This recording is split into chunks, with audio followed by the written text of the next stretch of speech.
Bueno, la actual reforma tributaria tiene una fortaleza principal, que es la que ha hecho que la veamos con cierta simpatía. Impone impuestos progresivos. El gobierno venció la tentación de aumentar el IVA. Era lo fácil, es lo que están recomendándole una serie de analistas, pero el IVA no es progresivo. El IVA es un impuesto que se cobra igual para todos, tengan mucho o tengan poquito, todos pagamos IVA. En cambio, desarrolló unos impuestos progresivos. Lo más importante es el impuesto a la riqueza, que es un impuesto al patrimonio, y la sobretasa del CRE. El 4 por mil no es tan progresivo, pero digamos, es un impuesto ya que es conocido y fácil de recaudar. Entonces, la principal ventaja es que impone impuestos progresivos en una sociedad muy desigual.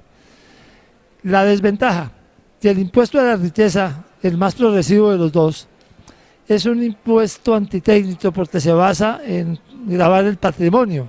Se grava la acumulación y no el flujo, grava el ahorro y no los ingresos obtenidos nuevos cada año.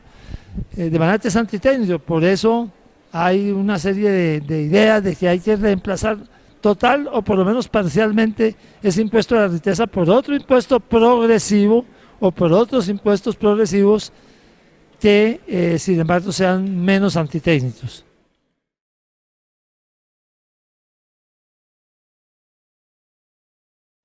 Bueno, los que más van a tener que pagar en estas reformas son los más ricos, sin duda alguna. La tasa que se le está imponiendo de 1.5% al patrimonio para la parte alta de la pirámide la pagan las empresas más grandes. Pero repito, no graba el flujo, entonces puede haber una empresa con muchos activos y pocas ganancias que paga mucho de patrimonio, y una empresa con pocos activos y muchas ganancias que paga muy bajo impuesto al patrimonio o muy bajo impuesto a la riqueza, y eso no está bien. Además, quien ha ahorrado a lo largo de la vida termina pagando impuesto al patrimonio, aunque ese ahorro no represente un flujo importante.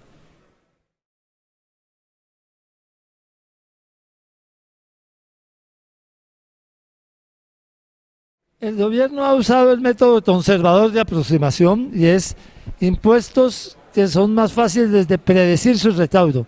El impuesto a la riqueza o al patrimonio es un impuesto fácil de predecir su recaudo, porque pues se sabe a lo largo del cobro del impuesto al patrimonio en los últimos años cuántos son los patrimonios, y los patrimonios no pueden desaparecer de un día para otro. Entonces es fácil. También el 4 por mil ya se conoce cuánto produce el 4 por mil. El CRE, que es un impuesto de renta a las empresas, también ya se está cobrando, entonces es fácil predecir cómo llegar a los 12,5 billones. Entonces lo que el gobierno está proponiendo es conseguir 6 billones del impuesto a la riqueza, conseguir de 3 puntos de una sobretasa del CRE, conseguir unos 3 billones adicionales, y los otros 3 conseguirlos del 4 por mil. Básicamente, esos son la manera de llegar a los 12,5 billones. Además, va a dejar de tener que devolver el impuesto del IVA cobrado por el uso de tarjetas débito. Por dentro de las cosas, no solamente es engorroso, sino que no es mucho dinero, y además la DIAN ha encontrado que ahí hay una cantidad de inexactitudes en el momento de calcularlo por los datáfonos. No todos los datáfonos están realmente bien organizados y están produciendo la información necesaria para devolver el impuesto.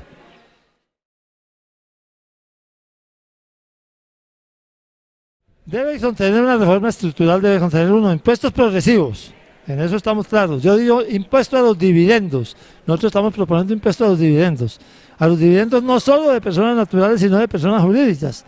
Porque aquí termina uno viendo que el carro es de la empresa, pero lo usa el dueño.